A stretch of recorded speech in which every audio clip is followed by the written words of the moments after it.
हैं, हमें हमेशा बल देते हैं, ज्ञान देते हैं और हमारी श्रद्धा हमें श्रद्धा से भरे रखते हैं। बस हमें प्रभु से हर टाइम यही प्रार्थना कर दीजिए, हे प्रभु, हे दीनानाथ, आप हमेशा हमारे साथ रहें, हमें ज्ञान दें और हम करें आपके सानिध्य से हमें अपने चरणों का पावन प्रेम दृष्टि का।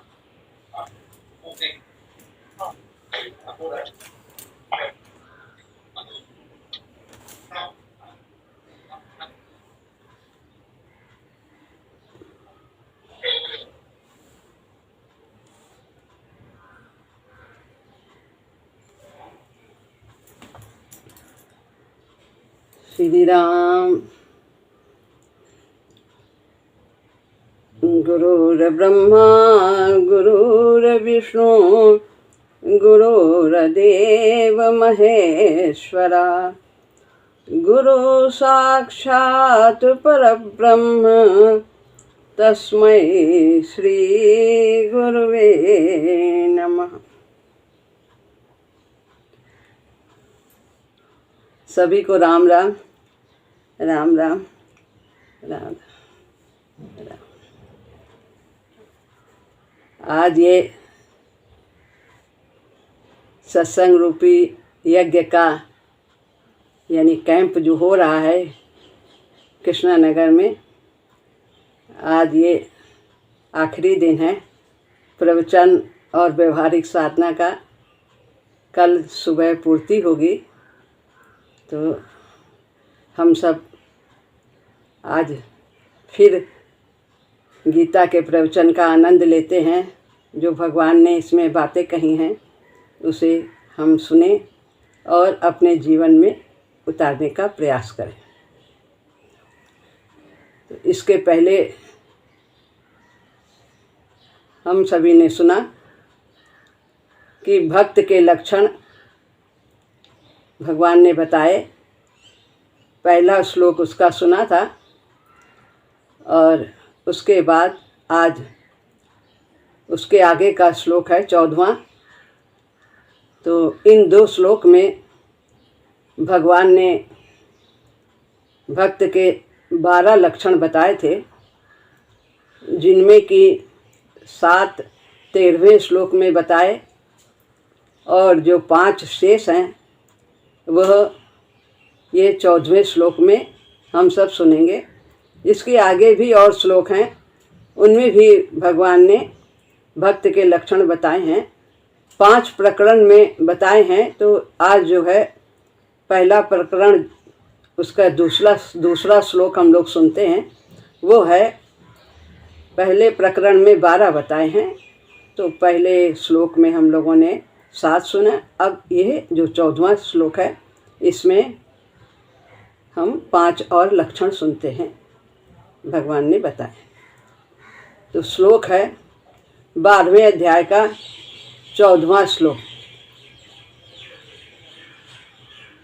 संतुष्टः सततं योगी यतात्मा दृढ़निश्चया, मयि अर्पित मनोबुद्धि यो मद्भक्ता समे प्रिया।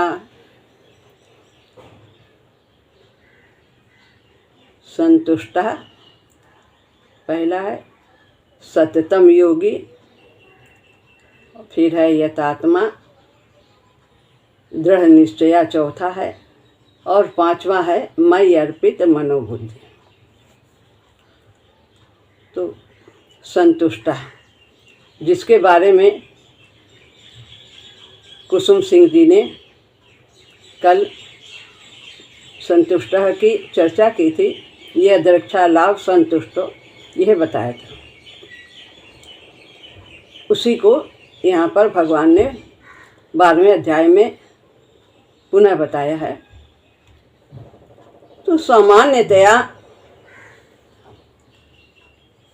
जो प्राणी हैं वे अनुकूलता के संयोग से संतुष्ट होते हैं और प्रतिकूलता के वियोग से संतुष्ट रहते हैं। क्या कब संतुष्ट होते हैं? जब उनको मन के अनुकूल मिलता है प्राणी, वस्तु, परिस्थिति, घटना, ये सब जब इनके मन के अनुकूल मिलता है, लाभ हो, मान हो, संयोग है, स्वास्थ्य है, धन संपन्नता है, ये सब जब मिलता है तो उससे संतुष्ट रहते हैं।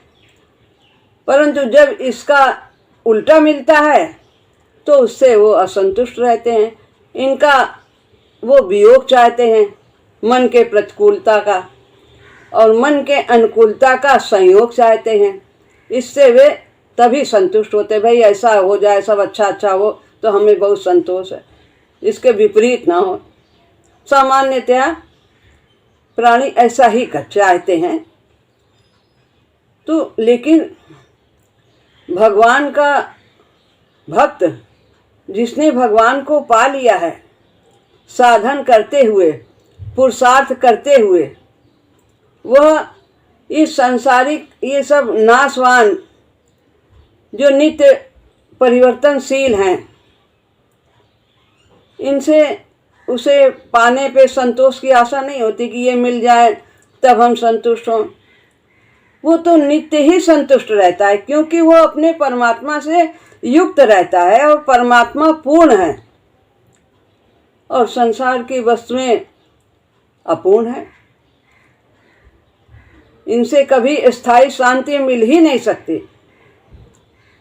लेकिन जिसने भगवान को पा लिया है वो सदैव के लिए संतुष्ट हो जाता है, आप्त काम हो जाता है।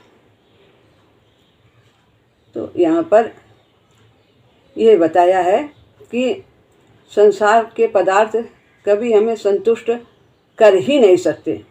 क्षण भर के लिए संतुष्ट होते हैं, फिर तुरंत दूसरी कामना आ जाती है।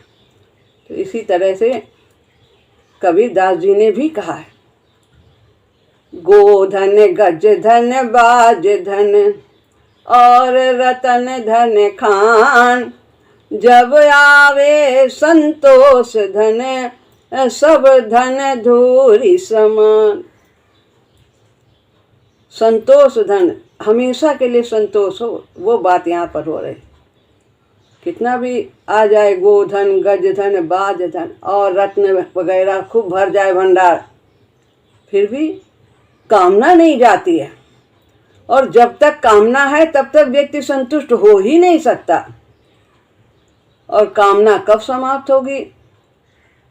जब हम परमात्मा से जुड़ेंगे, जो पूर्ण है उससे जब जुड़ेंगे तभी हमारे अंदर ये कामना शांत होगी।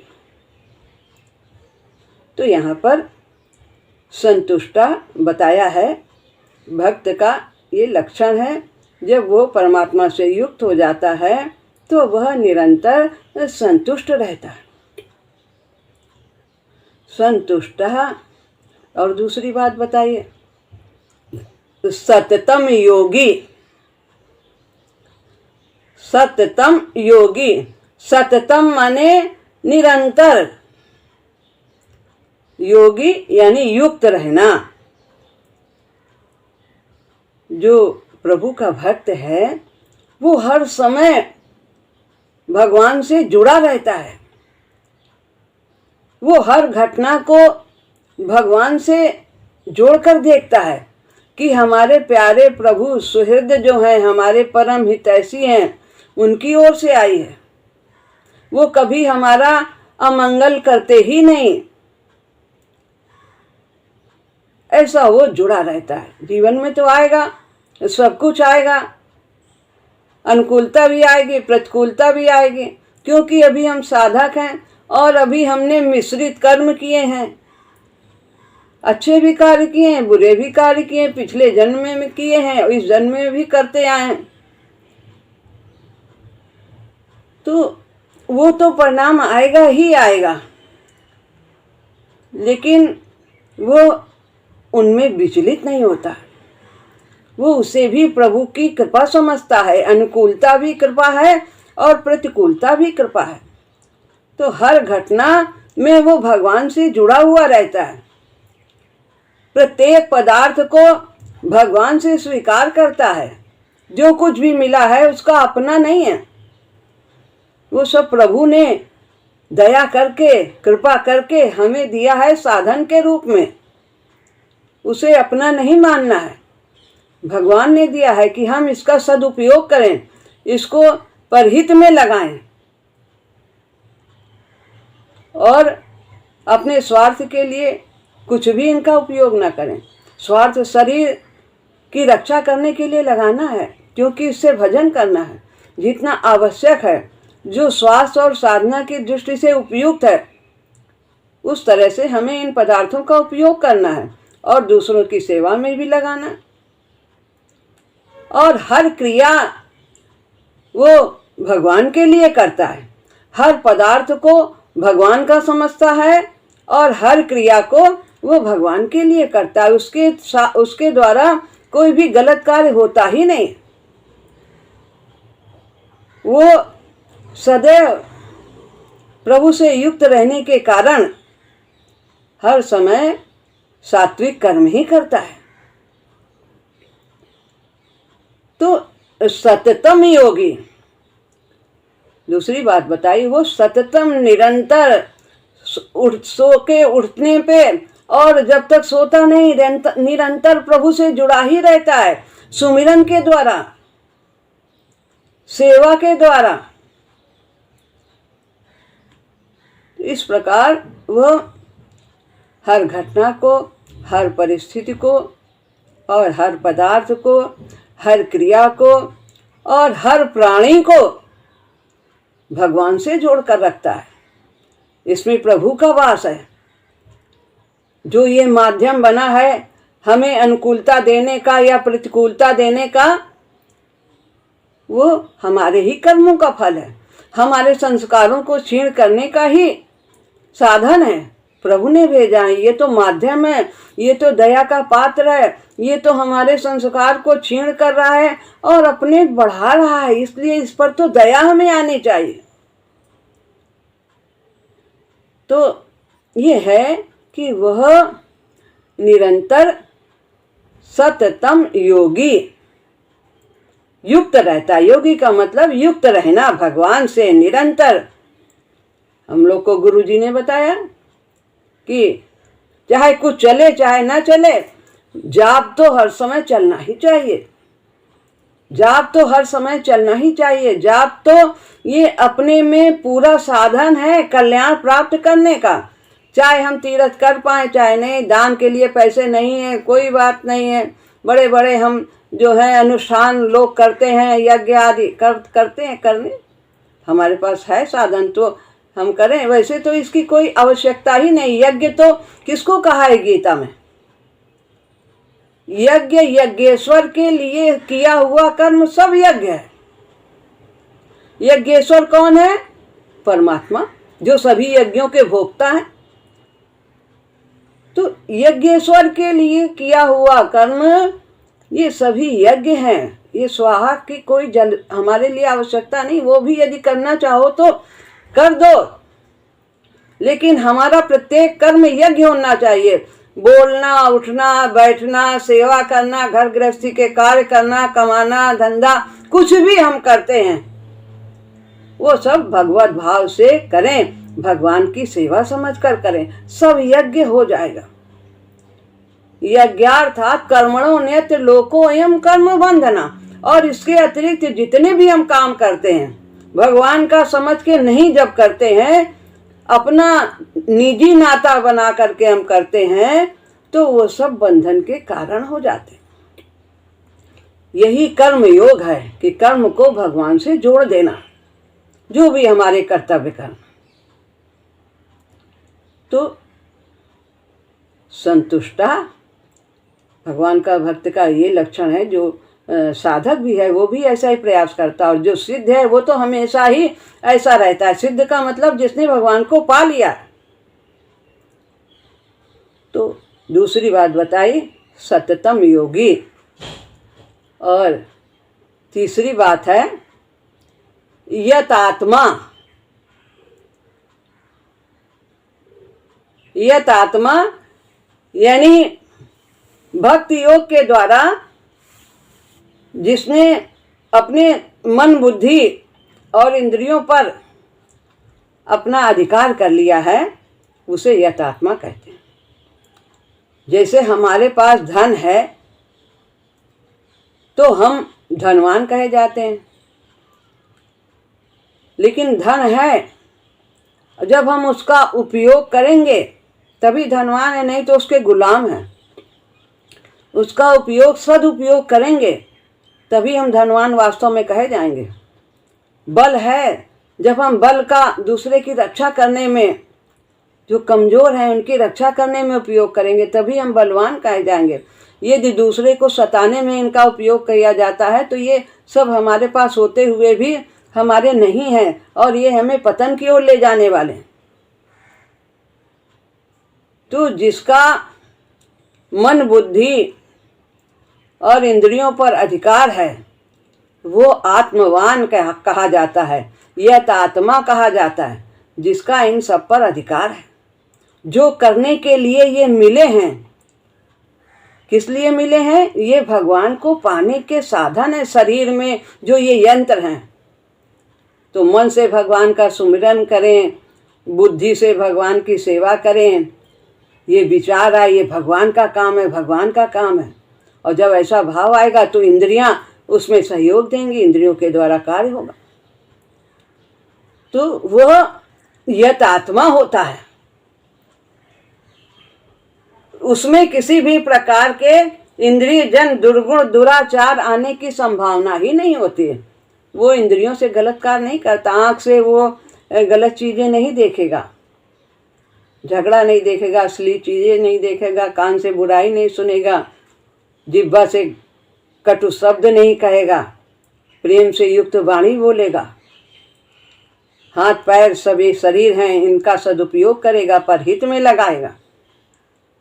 तो वो कभी भी इन इंद्रियों का गलत उपयोग नहीं करता। वो जानता है किस लिए मिले हैं। कान से भगवान के शब्दों को सुनेगा, जो भगवान ने कहा है सत्संग सुनेगा, तो उसी में उसे रुचि आती है। जैसे कल गीता जायसवाल ने कहा था कि वो कान से सत्संग सुनता है, उसको इसी में अच्छा लगता है, पर चर्चा नहीं अच्छी लगती, दूसरे की बुराई में रस नहीं आता, वो वहाँ से उठकर चला जाता है। उसमें हाँ हूँ करना भी हम उस बुराई के भागीदार हो जाते हैं, हिस्सेदार हो जाते हैं। तो यत आत्मा, तीसरी बात बताई कि जिसका मन बुद्धि और इंद्रियों पर, शरीर पर अधिकार है। क्या अधिकार है? ये किस लिए मिली हैं? आत्मा का इस पर अधिकार है। आत्मा जो चाहती है वही वो ये सब करते हैं। आत्मा तो भगवान से मिलन चाहती है, सदैव उनसे युक्त रहना चाहती है, तो वो इनका भी सदुपयोग करके भगवान के रास्ते पर लगा देती है। दृढ़ निश्चया, अब चौथी बात बताई, दृढ़ निश्चय, उसे यह दृढ़ निश्चय रहता है क्या कि भगवान हैं, वो सर्वत्र हैं, कण कण में व्याप्त हैं, सारा संसार उन्हीं के अधीन है, उन्हीं की आज्ञा में लगा हुआ है। हम सब भगवान के सेवक हैं, सेवक हम स्वामी सिय नाऊ, और हो ही नाथ यही और निभाऊ। तुलसीदास जी कहते यही हमारी भाव होना चाहिए कि हम प्रभु के सेवक हैं, हम सदा उनकी सेवा में ही रहना चाहते हैं। ये नहीं कि खाली मंदिर में बैठ गए, घंटा बजाने लगे, बस आरती भोग करने लगे। प्राणी मात्र में भगवत भाव रखना और अपने कर्तव्य का पालन भगवत भाव से करना, निष्काम भाव से करना,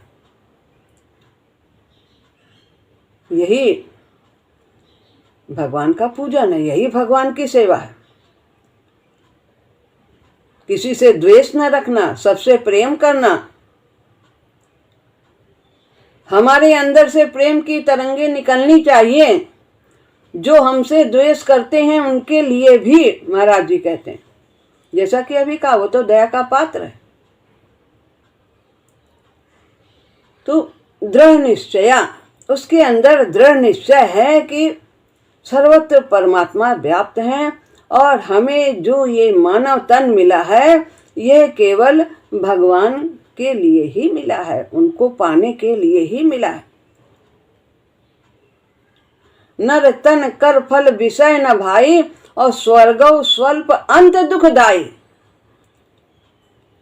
नर्तन का ये फल नहीं है कि हमें विषय भोग में हम इसको पूरा जीवन बर्बाद कर दें। कितना भी मिल जाए, स्वर्ग का भी सुख मिल जाए तो भी हम संतुष्ट नहीं होंगे। तो परमात्मा को भजे, सब काम विहाई, कामना को, सभी प्रकार की कामनाओं का त्याग करके हम भगवान का सुमिरन करें। उससे यह दृढ़ निश्चय होता है। हमारे जीवन का उद्देश्य क्या है, वो दृढ़ निश्चय उसे मालूम है कि यह भगवान को पाने के लिए ही मिला है। तो इस प्रकार यहाँ पर यह 4 बातें बताई हैं। अब 5वीं बात है, मई अर्पित मनोबुद्धि, कि वह भक्त क्या करता है, निरंतर मन और बुद्धि को भगवान को अर्पित कर देता है। वो उसे अपना मानता ही नहीं है। ये मन हमारा नहीं, ये भगवान का है और भगवान में ही लगना चाहिए, उन्हीं का चिंतन होना चाहिए। संसार की चिंता नहीं करनी है। जब हम भगवान का चिंतन करते हैं तो हम संसार की चिंताओं से मुक्त हो जाते हैं। फिर हमारा सारा भार प्रभु ही स्वीकार करते हैं, वो ही संभाल करते हैं। योगक्षेमम वहाम्यम, वे हमारा योगक्षेम स्वयं वहन करते हैं। यहाँ का भी बनाते हैं और परलोक भी बनाते हैं। तो भक्त जो मन है, बुद्धि है, वो प्रभु का ही समझता है, उस पर अपना अधिकार नहीं, उसे मनमानी नहीं करता है। मन के अनुसार हमें नहीं चलना चाहिए। मन तो नीचे की ओर ले जाता, मन को परमात्मा से जोड़ना चाहिए, तब ये हमारे लिए बहुत ही लाभदायक हो जाता है।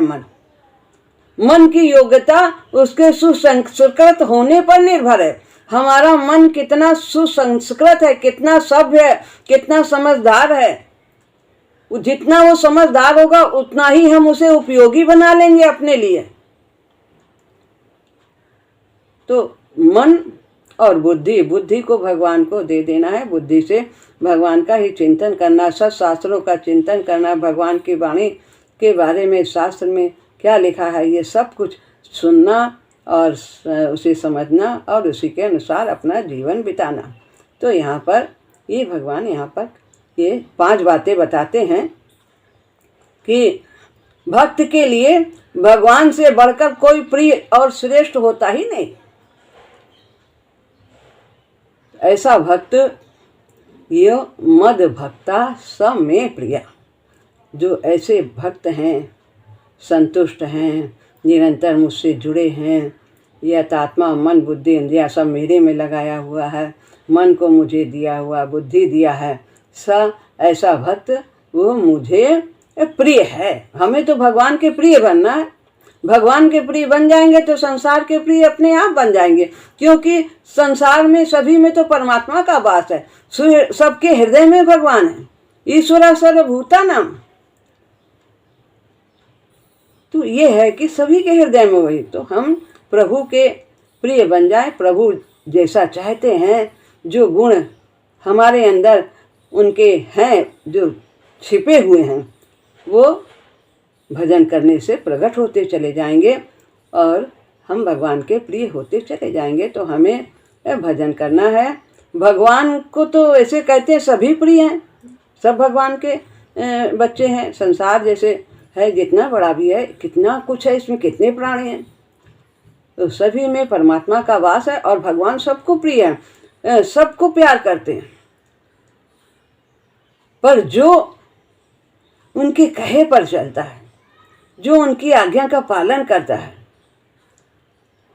उसे वो विशेष प्यार करते हैं। सोई बालक मम अति प्रिय सोई, मम अनुशासन मानई जोई। जब भगवान की बात कैसे मालूम होगी हमें? ये सब शास्त्रों के माध्यम, क्या क्या चाहते हैं शास्त्रों के माध्यम से मालूम होगी। और वो शास्त्र हमें कहाँ से मिलेंगे? सुनने को, सत्संग के माध्यम से। यदि हम पढ़े नहीं हैं, ज़्यादा योग्यता नहीं है, तो फिर हम सत्संग सुने। और अगर योग्यता भी है तो भी हमें सत्संग सुनना चाहिए, क्योंकि सत्संग से सुनने से विशेष लाभ होता है। तो भगवान को सभी प्रिय, पर फिर भगवान ने ये कहा भी है, ये यथा माम प्रपद्यन्ते तांस तथैव भजाम्यहम्, कि जो मुझे जैसे भजता है मैं उसको वैसे ही भजता हूँ, मैं उसे वैसे ही प्यार करता हूँ। जिस भाव से भजता है मैं उसी भाव में उत्तर देता हूँ। तो ये तो भगवान का प्रण है, भगवान ने गीता में कहा है। तो हम जब भगवान को मन बुद्धि दे देते हैं, मन से उनका चिंतन करते हैं, बुद्धि दे देते हैं, तो भगवान भी अपना मन बुद्धि दे देते हैं, यानी कि पूरा ही वो अपने को दे देते हैं। पूरी तरह से वो हम में प्रवेश कर जाते हैं, प्रकट हो जाते हैं, हमें अपना यंत्र बना लेते हैं और हमारी बाँह पकड़कर हमें आगे सतमार्ग पर लिए चले जाते हैं। तो यहाँ पर ये श्लोक पूरा होता है। तो ये संतुष्टः सततम योगी यत आत्मा दृढ़ निश्चया मयि अर्पित मनोबुद्धि यो मद भक्ता समय प्रिया। तो हम में से यदि एक भी गुण ऐसा प्रकट हो जाता है तो जितने भी लक्षण हैं भक्त के वो सब स्वतः ही आ जाते हैं। और ये सब भक्त के लक्षण आएंगे कैसे? ये आएंगे कैसे? अनन्य भक्ति से। अनन्य भक्ति, एक सहारा, एक बल, आत्म एक आधार, एक की भक्ति, एक ही को सब में देखें। तो ये अनन्य भक्ति बहुत ही भक्त के लिए आवश्यक है। हमें एक, हमारा इष्ट एक ही होना चाहिए और एक ही के लिए सब कर्म होने चाहिए, वही भाव बना रहना चाहिए और एक ही नाम का सुमिरन होना चाहिए, एक ही के लिए सब कर्म होने चाहिए, एक ही का शास्त्र पढ़ना चाहिए। वो शास्त्र कौन सा है? जो भगवान को पाने का, जिसमें विधि लिखी हो, वही शास्त्र हमें पढ़ना चाहिए, जिसमें भगवान की लीला का वर्णन हो, भगवान के गुणों का गान हो, उन्हें पाने का साधन है, क्या है, कैसे करें, इन सब जिसमें भगवान की चर्चा हो, हमें वही शास्त्र पढ़ने चाहिए। देवी देवताओं के चक्कर में हमें नहीं पढ़ना चाहिए कि ये देवता करो तो धन मिलेगा, वो देवता करो तो बुद्धि मिलेगी, ये करो तो क्या मिलेगा। सब कुछ भगवान की भक्ति करने से सब कुछ मिलेगा। वही तो सब देवी देवताओं को देने वाले, तुम ये काम करो, तुम वो काम। और जो भगवान की भक्ति करता है वो तो सब कुछ एक जगह से ही मिल जाता है।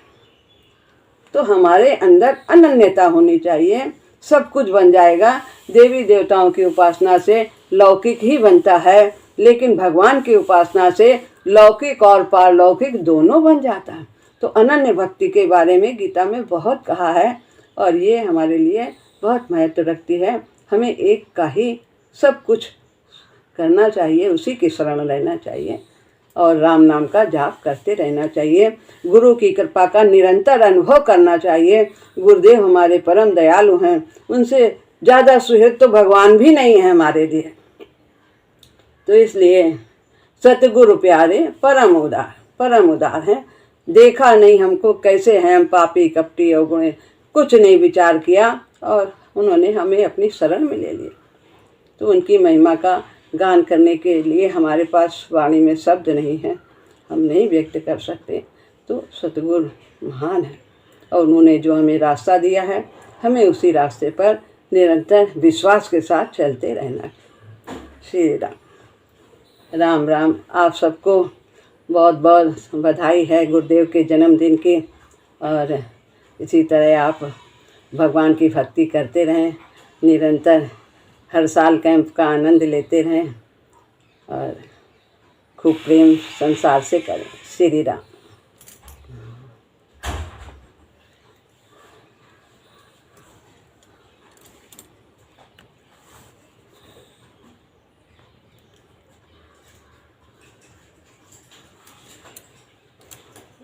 राम राम सबको, बोलिए राम राम। राम राम, राम राम, आशीर्वाद, राम राम। राम राम राम राम राम राम। और कल पूर्ति है, भंडारा भी होगा, हम यहीं से भंडारा का आनंद लेंगे। राम राम विनोद भैया, राम राम राम राम राम राम राम राम राम राम राम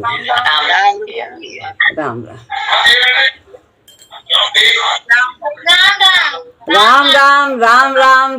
ये सबको राम राम, प्रभा राम राम, चाची जी राम राम, सबको राम राम, सबको राम राम। सरोज दीदी को चरण स्पर्श, गुड़िया को राम राम, सबको राम राम राम राम राम राम। बहुत अच्छा बोला दीदी। हाँ हाँ, थोड़ा थोड़ा सुन रहे थे, बात का हमने सुना, बहुत अच्छे। दीदी चरण स्पर्श, राम राम राम राम राम राम राम राम राम रखते हैं। राम राम राम राम राम भावना, राम राम राम राम। सबको, सब भाई बहनों सबको राम राम।